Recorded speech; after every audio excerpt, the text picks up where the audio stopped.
Assalamu alaikum to all of you. Here is Noor Tabassum with Umid Sahar, and today I came back with the same lecture, Noun and its Types, Part 3. Today this lecture is for parents, for teachers, as well as for students. Today you will learn and solve the exercises through different exercises that will be very beneficial for all of you. So okay, now let's start these worksheets. Here is very good worksheet in front of you.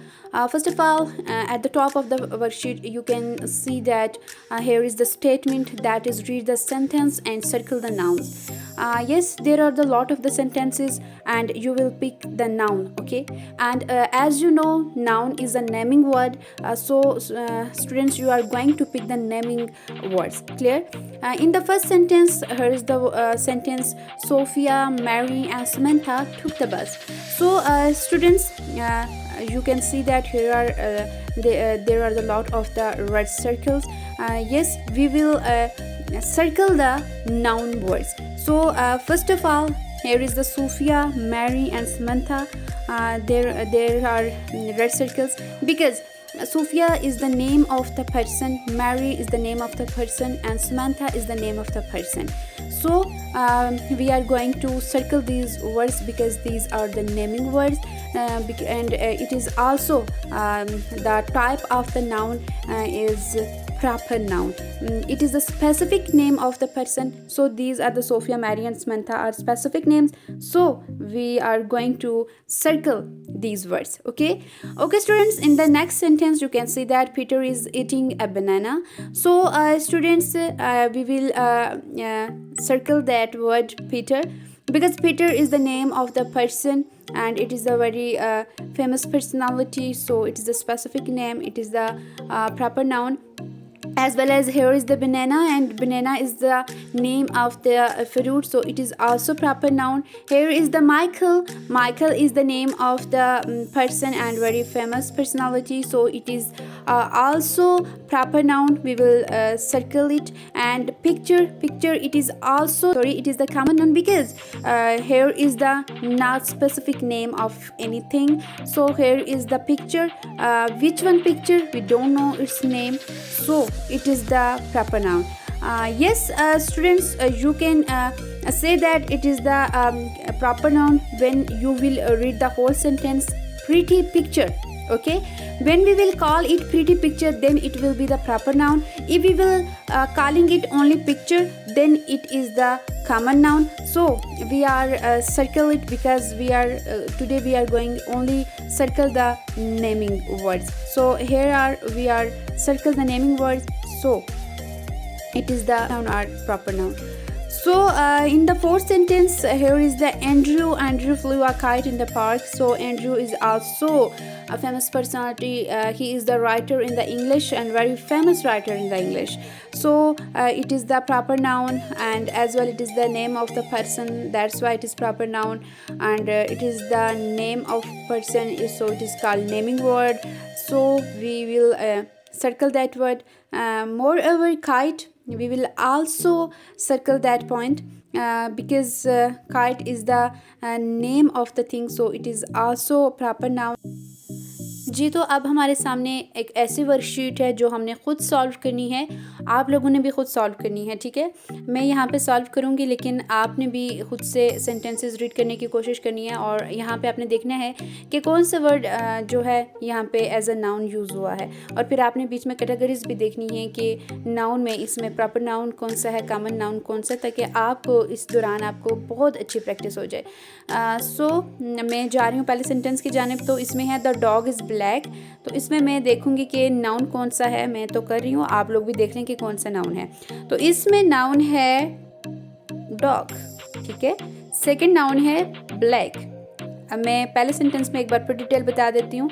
Dog जो है तो एक animal है जो कि, तो इस वजह से ये कॉमन नाउन है, और अगर एनिमल का नेम होता तो ये फिर प्रॉपर नाउन हो जाता, लेकिन प्रॉपर नाउन नहीं है, ये कॉमन नाउन है, ठीक है। अब ब्लैक है तो ये कलर का नेम है, तो इस वजह से ये प्रॉपर नाउन है, और यहाँ पे ये कॉमन नाउन नहीं हो सकता, ये एक स्पेसिफिक नेम है, इस वजह से ये प्रॉपर नाउन है। सो हमने दोनों को अंडरलाइन किया है क्योंकि हमने यहाँ पे नेमिंग वर्ड्स को करना है, तो नेमिंग वर्ड्स यहाँ पे दोनों हैं। अब सेंटेंस 2 में है अलान वेंट टू स्कूल। आप ढूंढे, अब ढूंढे ज़रा कौन सा यहाँ पे नाउन है। तो यहाँ पे है अलान, फिर है सिक्योर, ठीक है। थर्ड में देखिए मॉम प्लेस पियानो। तो यहाँ पे है मॉम, फिर है पियानो, फिर है यहाँ पे फोर्थ में a rabbit rain up the हिल। तो अब इसमें हमने अंडरलाइन करना है, तो कौन सा अंडरलाइन करेंगे। तो इसमें जनाब नाउन है रैबिट, और फिर दूसरा है हिल।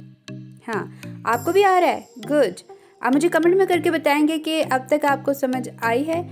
तो अगर किसी को समझ नहीं है तो मैं फिर रिपीट करूँगी, जाके मेरे दूसरे 2 लेक्चर्स देख लीजिए, उनको आप देखेंगे तो तभी आप इन वर्कशीट्स को सॉल्व कर सकेंगे, तभी आपका कंसेप्ट क्लियर हो पाएगा। देखिए फिर फिफ्थ में 2 डक्स आर स्विमिंग। तो इसमें कौन सा हो जाएगा नाउन, ओनली डक्स। फिर है यहाँ पे कि मॉम इज़ कुकिंग।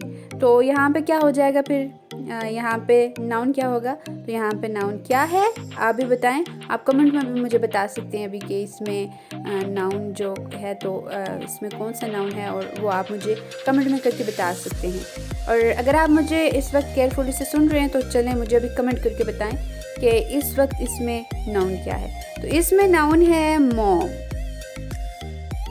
क्लियर। सो ये थी एक वर्कशीट जो कि बहुत ही इजी सी वर्कशीट थी, जो कि कॉमन नाउन प्रॉपर नाउन का कंसेप्ट भी क्लियर कर रही है और नाउन का भी आपको बता रही है कि नाउन को किस तरह से करना है।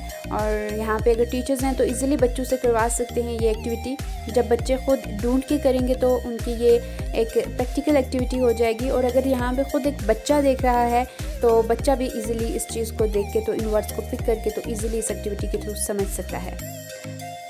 अब हम चलते हैं नेक्स्ट वर्कशीट की जानिब। इस वर्कशीट्स में हम जल्दी जल्दी काम करेंगे क्योंकि पिछले में हम इतने ट्रेंड हो गए हैं कि अब हमारे लिए ये चीज़ें मेरे ख्याल से फिंगर टिप्स पे हैं और आपके लिए भी हो गई होंगी। तो अब हम जल्दी से पिक करते हैं यहाँ पे ये रेड कलर, और इसको भी हम क्या करते हैं सर्कल करेंगे, ठीक है। यहाँ पे है कि जॉय इज़ माई कज़न। तो ये जॉय कज़न, ये सर्कल हो जाएगा। फिर है I like this beautiful flowers. तो इसमें क्या हो जाएगा नाउन फ्लावर्स। फिर है कि she played with her brother. तो इसमें क्या हो जाएगा brother. The bus stopped suddenly. तो इसमें क्या हो जाएगा बस। फिर है कि ही सा many animals at the zoo. तो यहाँ पे 2 जो है नाउन्स यूज़ हो रहे हैं, उनमें एक है एनिमल, दूसरा है जू। फिर इसी तरह से there are no markers in the box. तो यहाँ पे भी 2 नाउन्स यूज़ हो रहे हैं, मार्कर्स एंड बॉक्स। फिर है चिल्ड्रन वर प्लेइंग आउटसाइड। तो यहाँ पे क्या हो जाएगा चिल्ड्रन। सो मुझे उम्मीद है कि आज नाउन से मुतल्लिक़ जो वर्कशीट्स हैं आपको अच्छे से सारी चीज़ें क्लियर हो गई हैं और आपको पता चल गया है कि हमने बच्चे से कैसे काम लेना है। अगर आप एज अ टीचर मेरा ये लेक्चर देख रहे हैं और अगर आप एज अ पेरेंट्स मेरा लेक्चर देख रहे हैं, आपके भी काम की चीज़ है। अगर आप अपने बच्चों को घर में पढ़ा रहे हैं तो इस तरीके से आपने जो वर्कशीट्स हैं उनको आप यहाँ पे देख भी सकते हैं कि ये टर्टल डायरी की वर्कशीट है। आप गूगल पे जाएंगे, वहाँ से आपको इस तरह की वर्कशीट्स आपको ढेर सारी मिलेंगी और इस तरह से आप बच्चों को वहाँ पे आप रिटन वर्क के लिए इनका इस्तेमाल कर सकते हैं। और अगर स्टूडेंट्स हैं तो आपको थ्रू सर्कल्स उम्मीद है कि आपको वर्ड्स अच्छे तरीके से यहाँ पे लर्न हो गए होंगे। जी नाज़रीन, हमारे पास अब वर्कशीट है कंपाउंड नाउन की। कंपाउंड नाउन जैसे कि पिछले लेक्चर में मैं बता चुकी हूँ कि ये 2 वर्ड्स हैं जिनको हमने आपस में मैच करना होता है। जब 2 वर्ड्स आपस में मिलते हैं तो ये एक वर्ड बन जाता है। हालांकि ये दोनों वर्ड्स बिल्कुल सेपरेट होते हैं, इनके अलग अलग मीनिंग्स होते हैं, लेकिन ये दोनों जब एक दूसरे से मैच होते हैं तो ये एक मीनिंग बन जाता है। 2 डिफरेंट मीनिंग से एक मीनिंग जो निकलता है तो उसको कंपाउंड नाउन कहते हैं। तो यहाँ पे हमने कॉलम्स मैच कर रहे हैं, तो चलें आप भी देख लें। यहाँ पे वर्ड्स लिखे हुए हैं कॉलम, यहाँ पे कॉलम 1 में यहाँ पे आप देख सकते हैं कि यहाँ पे सारे जितने भी वर्ड्स हैं ये कॉलम 1 में हैं और यहाँ पे जो कि नंबरिंग में है और यहाँ पे जो कि कॉलम 2 जा रहा है तो ये यहाँ पे ABC की फॉर्म में है। तो हमने नंबर्स को जाके से मैच करना था, लेटर से मैच करना था, लेकिन यहाँ पे हमारे पास जगह कम है। सो मैं कोशिश करूँगी कि पिक्चर्स को पिक्चर के साथ मैच कर सकूँ। सो यहाँ पे आप देख सकते हैं कि पिक्चर को जब हम मैच करेंगे सबसे पहले पे वर्ड है ट्रैफिक है। तो हमें यहाँ पे ट्रैफिक को जब हमने करना है तो हम यहाँ पे सबसे पहले ट्रैफिक ढूंढेंगे और फिर उसके बाद उसका जो सेकंड जहाँ पे जो वर्ड उससे मैच हो रहा है जेम, तो उन दोनों को हम एक दूसरे से मैच करेंगे। तो ये यहाँ से हम यूँ करेंगे तो ये क्या बन जाएगा, इस तरह से ट्रैफिक जेम बन जाएगा। तो इस तरीके से ये क्या हो जाएगा, ये कंपाउंड नाउन बन जाएगा। इसी तरीके से जब हम यहाँ पे ब्रश भी हमें नज़र आ रहा है और ऊपर टूथ भी नज़र आ रहा है, तो हम इन दोनों को मैच करेंगे। तो ये दोनों बिल्कुल देखें डिफरेंट चीज़ें हैं, लेकिन हम इनको मैच कर रहे हैं तो क्या बन गया है, टूथ ब्रश बन गया है। ठीक है, इसी तरीके से हम यहाँ पे अगर और भी चीज़ें एक दूसरे से मैच करेंगे तो ये दो वर्ड्स जो होंगे तो एक दूसरे के साथ ये मैच हो जाएंगे। जैसे यहाँ पे हम देखें कि लेटर है, तो लेटर को हम जबकि बॉक्स से मैच करेंगे तो ये इस तरह से क्या हो जाएगा, एक दो अलग चीज़ें बन के तो एक लेटर बॉक्स बन जाएगा। तो ये एक बिल्कुल डिफरेंट चीज़ बन जाएगी। ठीक है, इसी तरह से यहाँ पे और भी बहुत सी पिक्चर्स हैं, लेक्चर बहुत लंबा हो जाएगा। अब आप ख़ुद भी यहाँ पे इस वर्कशीट को गौर से देखें और कोशिश करें कि एक दूसरे के साथ मैच करें, ताकि अगर आप लोग कंसेप्ट क्लियर करें तो आपको पता हो कि कौन कौन से एक दूसरे के साथ यहाँ पे मैच होंगे। यहाँ पे बेशुमार वर्ड्स हैं, जैसे टूथ ब्रश हमने कर लिया है। यहाँ पे ज़ेब्रा है, ठीक है, ज़ेब्रा है, यहाँ पे दूसरे कॉलम में क्रॉसिंग होगा, आपने जगह क्रॉस से मैच करना है। और इसी तरह से की है, और यहाँ पे इसमें आप दूसरे कॉलम में बोर्ड होगा तो की को जगह बोर्ड से मैच करना, की बोर्ड बन जाएगा। सन है तो इसी तरीके से वहाँ पे दूसरी जानब लाइट है तो लाइट को जाके उससे मैच करेंगे तो सनलाइट बन जाएगा। इसी तरह से बेशुमार यहाँ पे वर्ड्स, लेटर है, हम लेटर बॉक्स को कर चुके हैं। सो आपने इस तरीके से, या अगर नेक्स्ट टाइम है, टाइम को जाके ऊपर आप यहाँ पे मैच करेंगे जो कि टेबल से दूसरे कॉलम में, तो ये क्या बन जाएगा, टाइम टेबल बन जाएगा। तो इस तरह से आपको उम्मीद है कि कंपाउंड नाउन की भी समझ आ गई है। अब हम चलते हैं नेक्स्ट वर्कशीट की जानिब।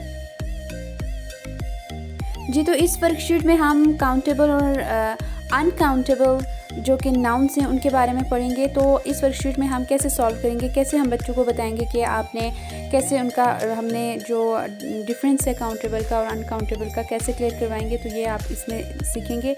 अगर आप टीचर हैं, पेरेंट्स हैं, ये आपके लिए हेल्पफुल है ये वर्कशीट भी। और अगर आप स्टूडेंट्स हैं तो आप खुद देखते जाएँ कि ये कैसे हम कैसे करेंगे। आप लोग भी देखें कि यहाँ पे हमने ये करना है कि जो यहाँ पे काउंटेबल थिंग्स होंगी हम उनको टिक करेंगे। क्लियर स्टूडेंट्स, ये हमारी आज की गेम भी है। और अगर यहाँ पे अनकाउंटेबल चीज़ें हैं तो हम उनको क्रॉस करेंगे। ठीक है, काउंटेबल के लिए टिक करना है, याद रखिएगा, और अनकाउंटेबल के लिए क्रॉस करना है। और यहाँ सबसे पहले हम क्या कर लेते हैं, हम वो वाले ढूंढेंगे। अब देखिए काउंटेबल और अनकाउंटेबल क्या है। काउंटेबल जो है तो वो नाउन्स हैं जिनको हम काउंट कर सकते हैं इजीली, और अनकाउंटेबल से ही पता चल रहा है कि ये नॉन काउंटेबल हैं, यानी कि हम काउंट नहीं कर सकते। तो यहाँ पे पिक्चर्स देख के तो हमें पता चलेगा। सबसे पहले हम टिक वाले करते हैं, काउंटेबल करते हैं। ठीक है, काउंटेबल के लिए हम यहाँ से ग्रीन कलर चूज़ कर लेते हैं। तो काउंटेबल के लिए कौन सा हो जाएगा, जैसे कि यहाँ पे आपके सामने एक बर्गर पड़ा हुआ है, तो एक बर्गर है तो इजीली क्या कर सकते हैं, हम काउंट कर सकते हैं। तो इसके लिए हम क्या करेंगे, टिक करेंगे, राइट। अब यहाँ पे गाजर पड़ी है, टिक कर सकते हैं। ठीक है, अब ये है तो इसके हम बाद में देखेंगे। ये यहाँ पे 3 टॉफ़ीज़ हैं, हम काउंट कर सकते हैं। ये भी हम काउंट कर सकते हैं, ये काउंटेबल हैं। ओके, ये हम काउंट कर सकते हैं, ये काउंट कर सकते हैं, ये हम काउंट कर सकते हैं, ये काउंटेबल है, ये काउंटेबल है, ये काउंटेबल है, ये भी काउंटेबल है। अभी यहाँ पे मे भी कि ये एज ए खाने में काउंटेबल हो, आई थिंक सो ये राइस है। ठीक है, फिर ये काउंटेबल नहीं हो सकते, फिर ये हो गया। अब हम अनकाउंटेबल की, अब देखिए जितनी ये चीज़ें थी जो हम काउंट कर सकते हैं तो ये हमारे लिए काउंटेबल नाउन है। तो अब हम अनकाउंटेबल नाउन की जानिब चलेंगे। तो रेड हम ले लेते हैं, रेड हमेशा क्रॉस के लिए होता है, तो ये हम काउंट नहीं कर सकते। इसमें मेरे ख्याल से आटा पड़ा है और हम नहीं इसको काउंट कर सकते, तो हम इसको यूँ क्रॉस करेंगे। अब इसी तरीके से यहाँ पे चावल पड़े हुए हैं तो ये हम नहीं इसको हम क्रॉस करेंगे, हम नहीं काउंट कर सकते। और इस तरह से यहाँ पे ये मेरे ख्याल से यहाँ पे खाने की कोई चीज़ है जिसको हम नहीं काउंट कर सकते, इसको हम क्या कर लेंगे, क्रॉस कर लेंगे। सो ये थी countable noun and uncountable noun की एक्सरसाइज, जो कि बच्चों के लिए बहुत ही फ्रूटफुल है। ये बच्चों से ये काम लाजमी करवाएं, इस तरह से बच्चे आपके बहुत अच्छे तरीके से इन टाइप्स को अच्छे तरीके से लर्न कर सकेंगे और इनको फॉरएवर ये चीज़ें याद रहेंगी। जी, हमारे पास अब है concrete noun versus abstract noun. अब हमने कंक्रीट नाउन और एब्स्ट्रैक्ट नाउन के बारे में जाना है। सबसे पहले डेफिनेशन देख लें। विदाउट डेफिनेशन आपको मैं अगर डायरेक्टली करवाऊँगी समझ नहीं आएगी। कंक्रीट नाउन क्या होता है? कंक्रीट नाउन वो है जिसमें 5 सेंसेस जो भी यूज़ होते हैं ना, तो जो भी ऐसे वर्ड्स हैं तो आप समझ जाना कि वो कंक्रीट नाउन है। क्लियर? कैसे? कंक्रीट नाउन 5 सेंसेस, जैसे अगर आप टच कर सकते हो, आप सी कर सकते हो और आप उसको फील कर सकते हो, या फिर आप उसको सी कर सकते हो या हेयर कर सकते हो, लिसन कर सकते हो किसी भी चीज़ को। तो ऐसे जितने भी वर्ड्स होंगे वो सारे क्या होंगे, उसमें क्या कहलाएंगे, वो कंक्रीट नाउन कहलाएंगे। और एब्स्ट्रैक्ट नाउन की हम बात करें तो एब्स्ट्रैक्ट वो होते हैं जिनमें आइडियाज़ होते हैं, जिनमें एक्सप्रेशंस होते हैं और जिन चीज़ों को हम फील करते हैं वो क्या होते हैं, एब्स्ट्रैक्ट नाउन होते हैं। क्लियर? तो हम इस एक्टिविटी में हम ये करने वाले हैं कि जो कंक्रीट नाउन, इससे आगे नेक्स्ट में जो वर्ड्स आएंगे, तो जो नेक्स्ट वर्ड्स में हम जो कंक्रीट वर्ड्स होंगे हम उनको रेड टिक करेंगे और जो एब्स्ट्रैक्ट नाउन है हम उनको ग्रीन टिक करेंगे। तो चलें हम अपना काम शुरू करते हैं। सबसे पहले देखिए क्लॉक वर्ड है जी। अब आप बताएं क्लॉक क्या हो सकता है, कंक्रीट है या एब्स्ट्रैक्ट है? जल्दी से बताएं। तो क्लॉक क्या है? क्लॉक को हम सी करते हैं, तो जब हम सी करते हैं तो ये क्या हो जाएगा, कंक्रीट हो जाएगा। ठीक है। एनएसटी, एनएसटी यहाँ पे क्या है?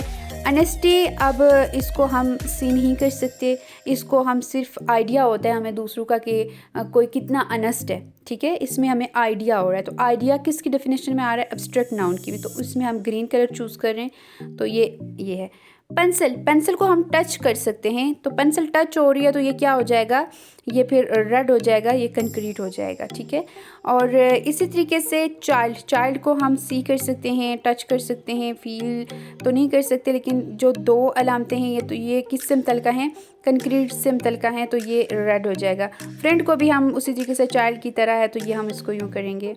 तो अभी इसी तरीके से जो वाटर है, तो वाटर को ऑलमोस्ट हम टेस्ट कर सकते हैं, इसको सारी चीज़ें हम टच भी कर सकते हैं, तो ये भी किस में आ रहा है, कंक्रीट में आ रहा है। तो पेपर है, तो पेपर भी किस में हम टच कर सकते हैं, तो ये किस में आ रहा है, कंक्रीट में आ रहा है। अब हम ग्रीन कलर को चूज़ यहाँ से करते हैं, तो अब देखें करेज है, तो करेज एक आइडिया है कि कोई कितनी एक उसमें पावर है, कितनी एक करेज है उसमें, तो ये एक आइडिया है। सो ये एक एब्स्ट्रैक्ट है। संपत्ति भी हम किसी के हम आइडिया लगा सकते हैं कि वो कितना संपत्ति है, कितना वो क्रूर है, तो ये आइडिया ही हो सकता है। तो ये ग्रीन में एब्स्ट्रैक्ट नाउन है।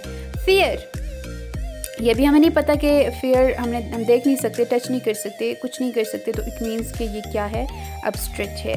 फ्रेंडशिप, ये भी एक फ्रेंडशिप है, एक फीलिंग है, तो ये क्या है, एब्स्ट्रैक्ट है। पीस, ये भी एक आप कह सकते हैं कि एक आइडिया के तौर पे है कि कितना कोई पीसफुल है और कौन सुकून में नहीं है, तो ये सारी चीज़ें किसको कर रही हैं, इसी तरह से एब्स्ट्रैक्ट को कर रही हैं। पार्क, पार्क यहाँ पे क्या हो जाएगा, ये कंक्रीट हो जाएगा क्योंकि हम इसको देख सकते हैं। ठीक है। जॉय, जॉय को हम टच नहीं कर सकते, कुछ नहीं कर सकते, फील जस्ट कर सकते। तो जो फीलिंग्स होती हैं तो आपको पता है कि एब्स्ट्रैक्ट नाउन में होती है, तो ये ग्रीन हो जाएगा। तो ये यहाँ पे आज की हमारी वर्कशीट कंप्लीट हो रही है। तो अब आप देखें कि वहाँ पे था कि cut the words, sort and glue them in the appropriate columns. Clear? तो अब ये हमारे पास एक कॉलम बन के आ गया जो हमने पीछे से सॉल्व किया और ये सारी चीज़ें यहाँ पे आ गई हैं। तो इस तरह से आपको पता चल गया कि कंक्रीट नाउन और एब्स्ट्रैक्ट नाउन क्या है। कमेंट में ज़रूर बताएं कि आपको कंक्रीट नाउन और एब्स्ट्रैक्ट नाउन की समझ आई है, कैसी लगी आपको ये वर्कशीट। और अगर आप यहाँ पे कोई न्यू मेंबर है तो काइंडली मेरे चैनल को सब्सक्राइब करना नहीं भूलिएगा, सब्सक्राइब ज़रूर कीजिएगा ताकि मेरा हर लेक्चर और आने वाला जो भी लेक्चर हो तो उसका नोटिफिकेशन बर वक्त आप तक पहुँच सके। सो इसको सब्सक्राइब करना बिल्कुल नहीं भूलिएगा। सो इसी के साथ दीजिए इजाज़त। अल्लाह हाफिज़।